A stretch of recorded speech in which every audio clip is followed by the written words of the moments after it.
All right, welcome everyone. I'm Katie Kiersey and I run marketing here at Right Side Up.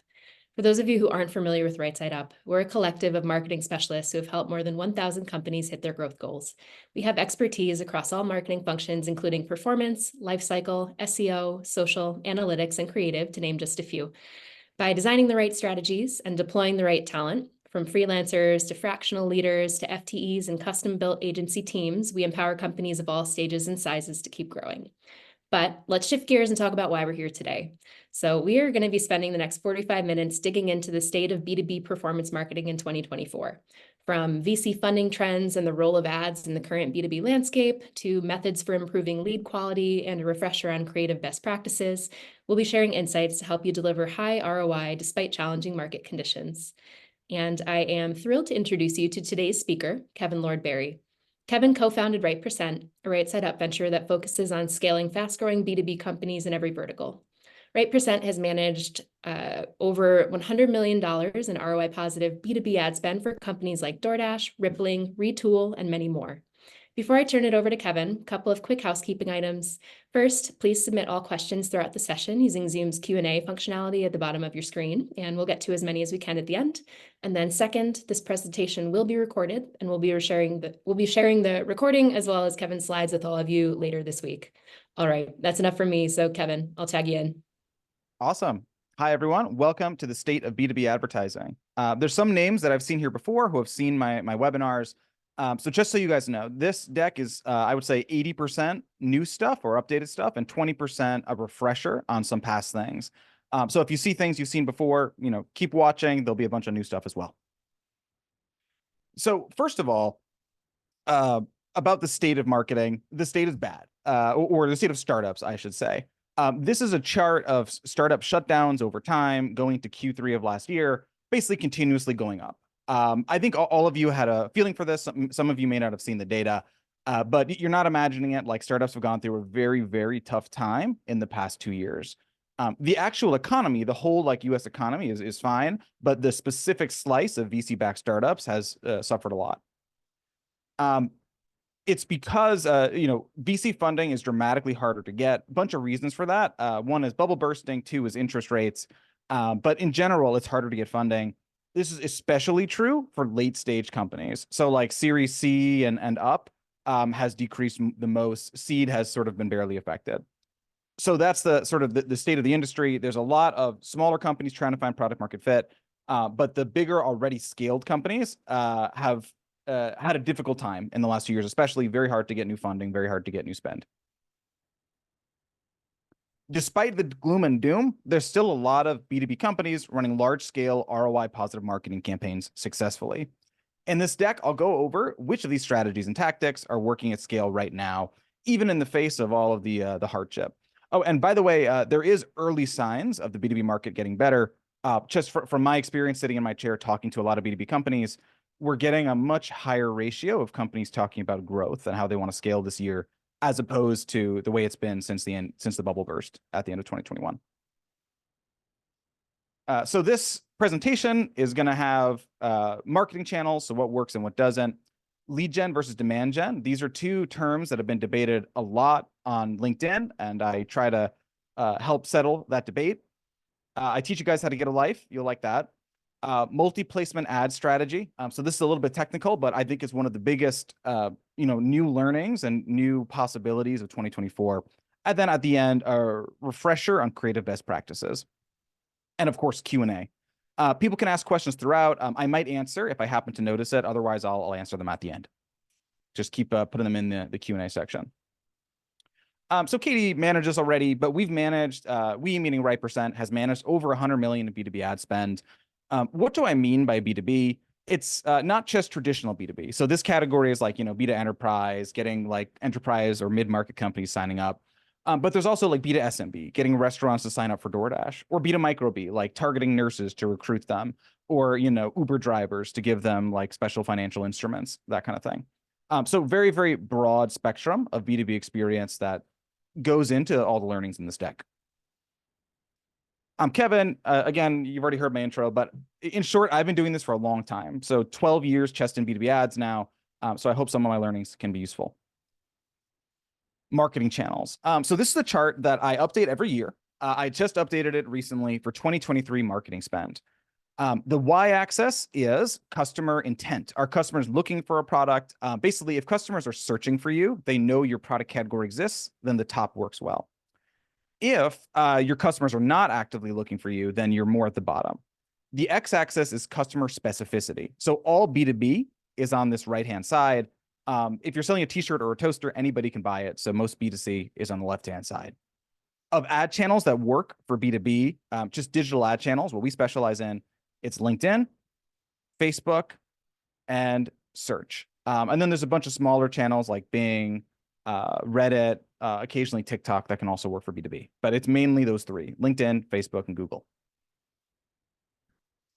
So now that we've got an overview of marketing channels, let's dive into lead gen versus demand gen. There's a lot of discussion about this. Demand gen is also called dark social sometimes on LinkedIn. Lead gen is often also called direct response, but it's basically talking about the same kind of things.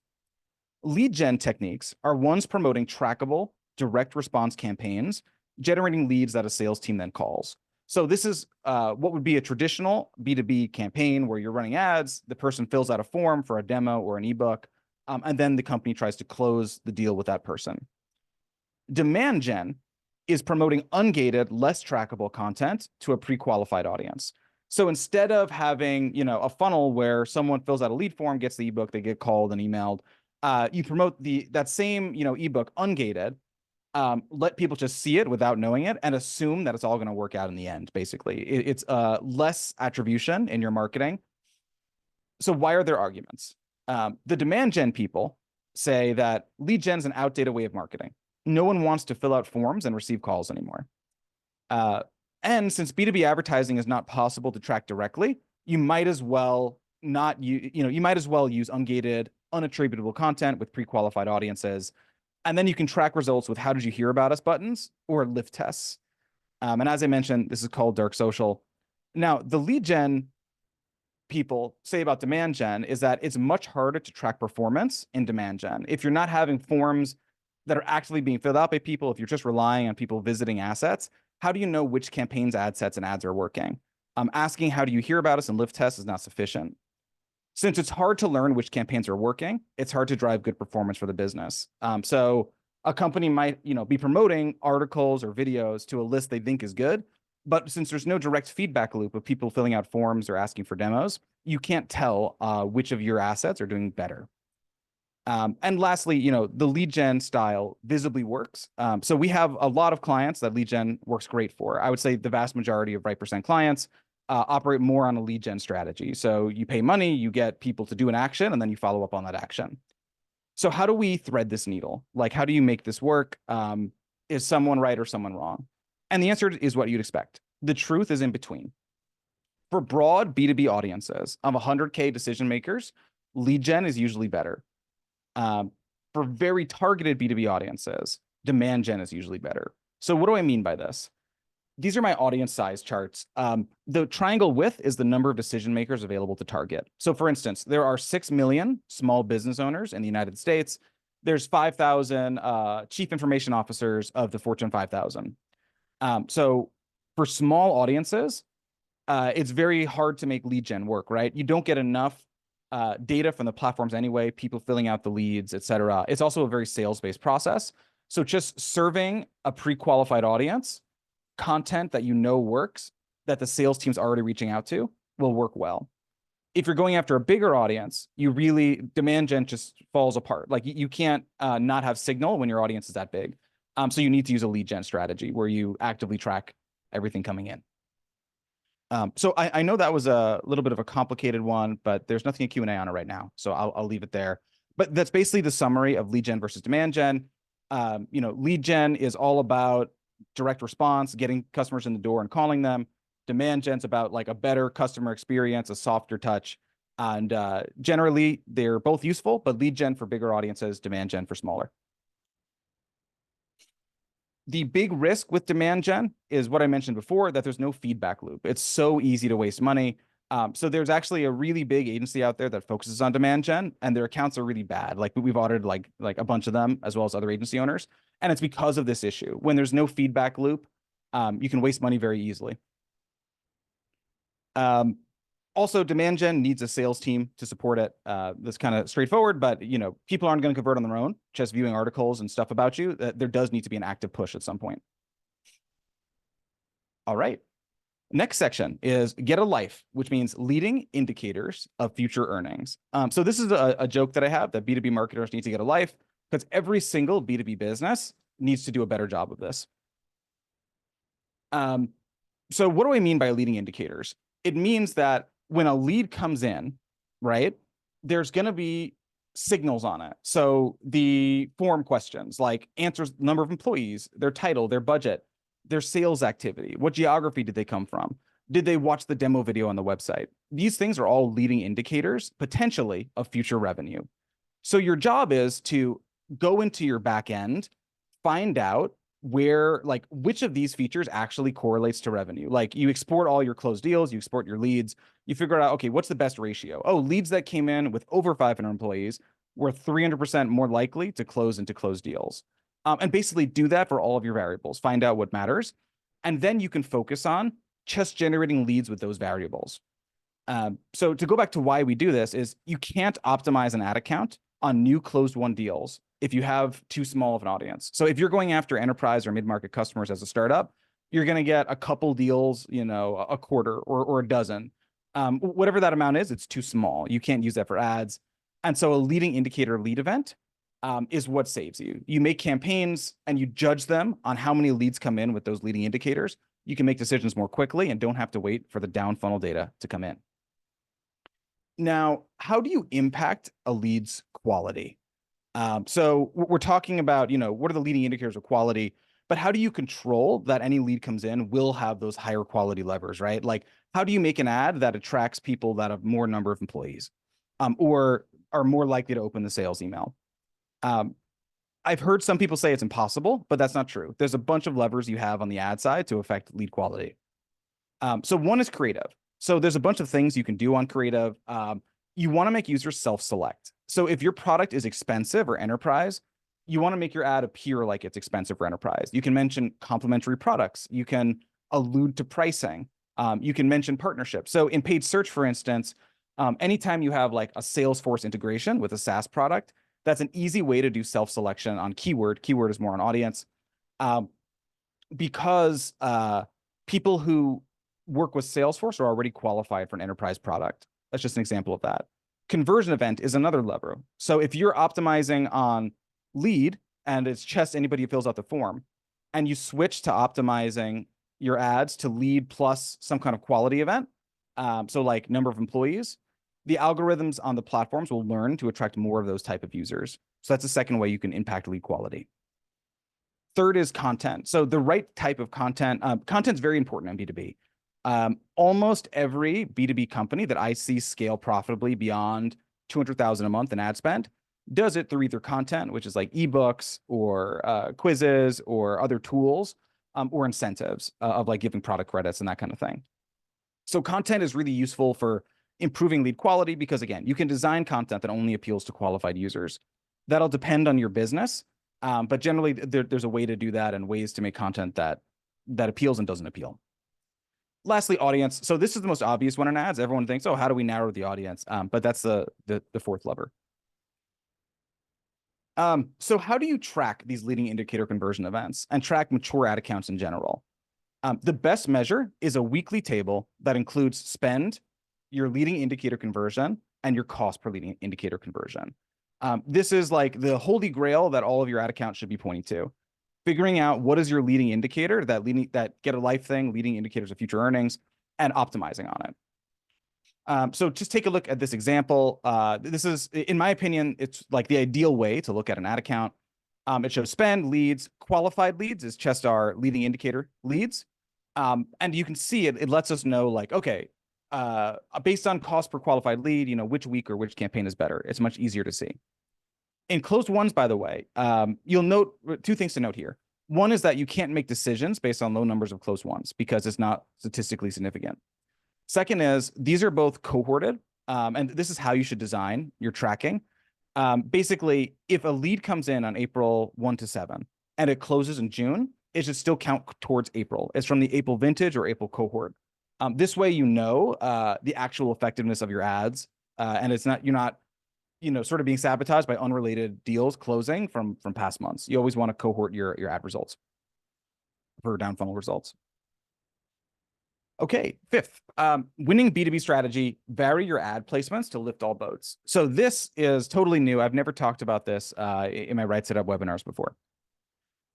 Most marketers look at each ad placement in a vacuum. For instance, on Meta, you might see Facebook newsfeed has $100 cost per lead, Instagram has $80, and Reels has $120. You look at these independently. That's what most marketers do. Maybe you turn off Reels because it's more expensive and you put that cash into Instagram. But what if there's an invisible thing where they work together and we just can't see it?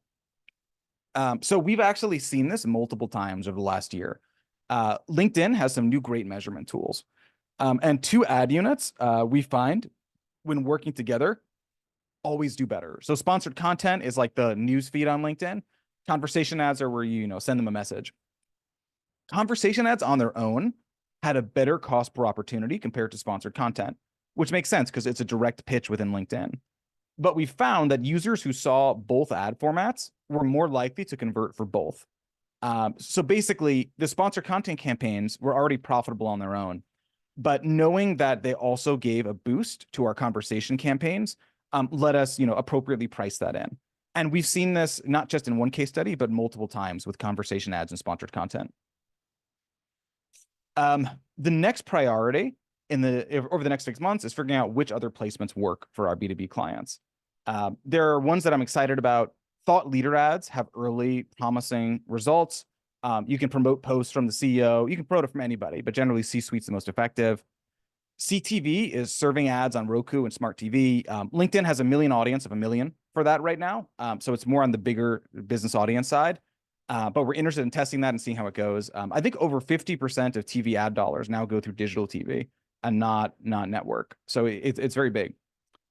And improved audience network. So LinkedIn's improving a lot of things, but they're improving the ability to serve ads outside of LinkedIn. So right percent, I don't have case studies for these 3 yet, but that's one of my big goals for 2024 is see, what can we make this work? And then if it does, I'll let you guys know in next year's webinar or maybe sooner. Okay, cool. Creative best practices refresher. So we have done 5 years worth of ad testing, many tens of thousands of ads. Here's just some examples of ads that performed really well for clients. What's in common with them? The most important thing is the visual headline or the text on the ad image. And I know a lot of you have probably seen this before, this creative part, but just bear with me. Over 80% of performance comes from the visual headline. It doesn't have to be, generally, the text is the most important thing. The reason for that is, in B2C, all marketing is credible and concrete, right? You're selling a t-shirt or a toaster, people know what it is, they can see it. That's why user-generated content works so well. In B2B, the product is almost always abstract, right? It's data, it's spreadsheets, it's some software doing something. Very hard to sell what it does in an instant, but text does do that. It doesn't have to be small text either. You can see a lot of these are quite dense with text. So the way to succeed with B2B ad creative is really just as many positioning statements as you can, testing out headlines, testing different ways to talk about your product and your value props. Content ads, I mentioned, almost all companies that succeed in B2B, especially B2 enterprise, B2 mid-market, do it through content ads or incentive ads. There's a couple golden rules for making content work. One, it should be laser focused on your target audience. So if you're Salesforce selling to sales leaders, you want to mention sales leaders and you want to say the benefit they're getting and increase their profit. You don't want to leave it to actually, you know what? Okay, yeah, sorry. You don't want to leave it too vague. Same thing for value prop. A lot of big companies make this mistake. They'll make content that's generic, right? Like Bill.com, how to work during COVID-19. But it's impossible to upsell for your sales team. Like, how does sales go anywhere with that conversation? So you want to make content like guides to how accounts payable is changing during COVID-19. Like, basically, stuff that's related to your value prop. Accounts payable and bill.com are related. It makes a much easier piece of content to upsell. And just these are two really successful ad examples. Again, big text, very direct offer, very action oriented, and people can imagine how to use it to serve their business. All right. And that's it for the prepared remarks. Let's go into Q&A. Awesome. That was great, Kevin. So as we said earlier, feel free to drop those questions in the Q&A section at the bottom of your screen, and we'll field them as they come in. Cool.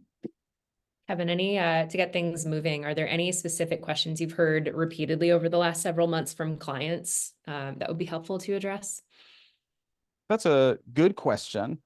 I think the most common questions are on actually right now it's on pixel and tracking stuff across platforms. So we all know that Apple made tracking much harder like a couple years ago, and that trend has only been continuing. So Chrome is going to remove all pixels like by the end of the year, or like a whole bunch of them, all third-party cookies, like whatever. But basically, online ads, as we know it, is going to get weirder and weirder and like different than we're used to. What's replacing it is two things. One, server to server. So that's instead of touching anything on the website, the company sends data directly to the ad platforms, like to Facebook, like, oh, this person closed, here's their email, here's their phone number, et cetera. So that's where most companies are going. In B2B, there's a wonderful workaround called native lead ads. So Facebook and LinkedIn both have native lead ads where you can put an ad and the customer can enter their lead information directly without leaving the platform. And that's 100% attributable. So I would say that's a common question and a common answer I give. Awesome. Love it. All right, Q&A. You will get a copy of the deck, no problem. Is it worth investing in brand awareness on LinkedIn? Anonymous attendee asked that. So the answer is LinkedIn's actually the best platform for brand awareness for B2B. What happens with brand campaigns is that generally you're doing a brand campaign because you want to reach users that you're not reaching with direct response campaigns, which means on Facebook and YouTube, you know, you're setting this broad audience, for instance, like very commonly. And then people find they run their brand campaign and there was almost no effect. The reason was the Facebook and Google audience wasn't good enough. It was too many consumers taking away all the clicks and views from the people you actually wanted to serve to. A bunch of reasons why that is, audience logic, but et cetera. LinkedIn's an exception because the audiences can be much, much tighter, both with demographic decisions as well as like list-based uploads. You can really do a brand campaign and be assured that your users are actually seeing that data. You can still do that on Facebook, but you need like to upload a list you've already pre-vetted, while LinkedIn's a little cleaner. Okay. Kristen asks, we're expanding into the US after a lot of growth in the UK. Awareness is next to zero. I wouldn't try to do an awareness campaign to start, like pure awareness as in like get as many impressions as you can. Because again, in B2B, like that can fail so easily for a variety of reasons. I would start with a direct response campaign promoting content that's really useful. So make some really useful like ebooks or tools or guides or whatever for the American market you want to go after. Target them trying to get ebook downloads. It gets you awareness and education, and you have an email that you can reach out to and actually try to close. So it kind of solves three issues. Yeah. Cool. What are some top lead magnet examples? Okay, so lead magnets are really important. It's just another name for content, right? So if you have the most effective lead magnets are the same as the golden rules for content. It should be very related to your value prop. You have to be able to upsell from it, and it should be very targeted towards your target user.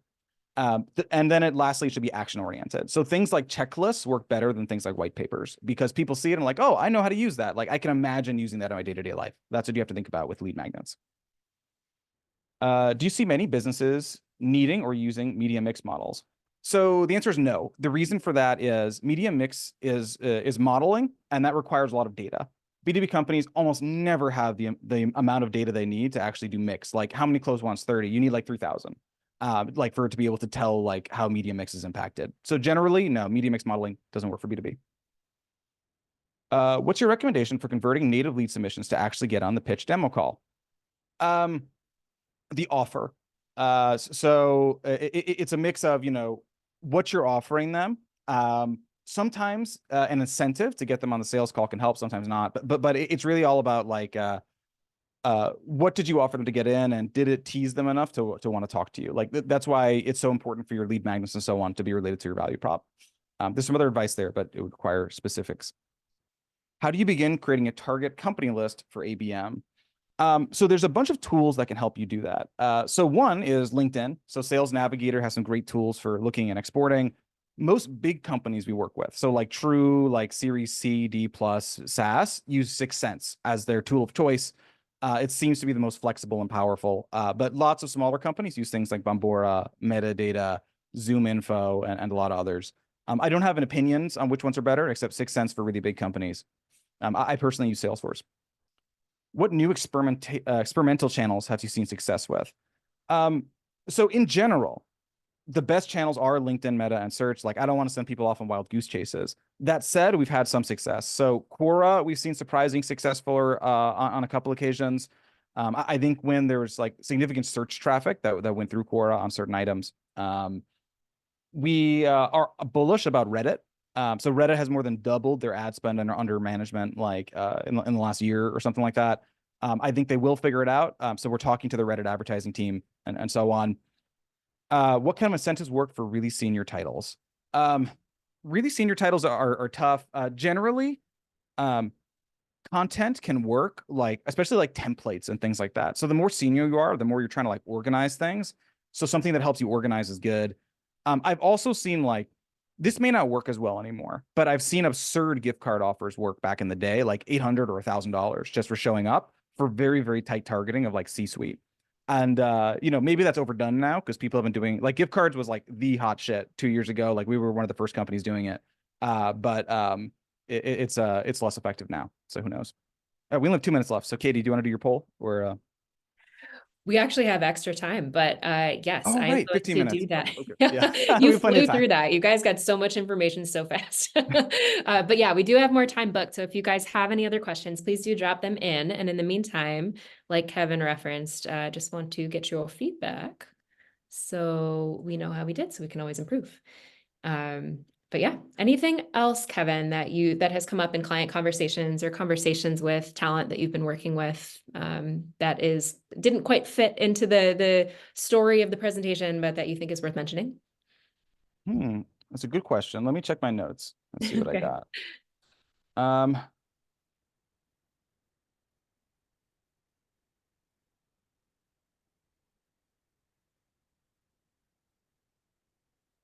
I think that's it. I covered most of the new big stuff in the deck, but thanks everyone for attending today. I hope you got something out of it.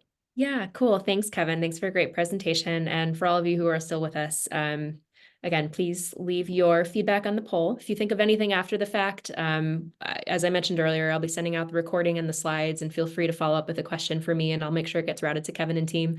Otherwise, thanks again for your time, and we'll be in touch soon with the materials. Bye, everyone. Thank you. Bye.